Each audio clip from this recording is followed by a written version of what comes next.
The biggest provider of rooftop solar panels in the U.S. shook up the country's solar power options with a big announcement on Wednesday. California-based Solar City revealed they would be rolling out loans on their solar panels that would allow customers who previously could only lease panels to ultimately own them as well. As the New York Times notes, the move isn't unprecedented. Some of Solar City's rivals have loan systems as well. But the Solar City loan, called My Power, is unusual in that its repayment is based not only on the overall value of the system, but also how much electricity it produces. So basically, the more power your system produces, the quicker you can pay back the loan and ultimately buy the system, although the overall price of the system doesn't change. And Solar City's been on the move lately, this past summer announcing plans to build a new solar panel manufacturing plant projected to be the biggest in the Western Hemisphere in New York to help keep up with demand. But Solar City's CEO told Bloomberg that plan alone won't be enough. But if you look at our growth curve, our own manufacturing capacity won't be able to keep up with our initial growth curve.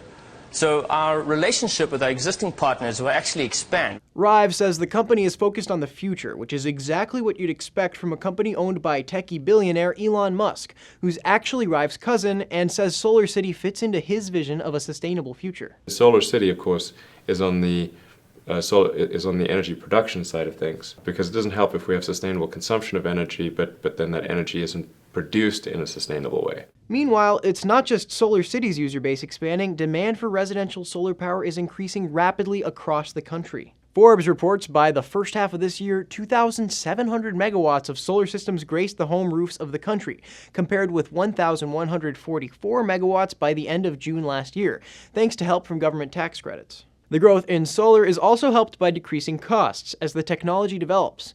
The International Renewable Energy Agency reports the cost of solar power has decreased by some 80% since 2008. Solar City will offer the loans in 8 of the 15 states it currently operates in, but didn't announce any specific plans about rolling them out in the remaining 7. For Newsy, I'm Sebastián Martínez.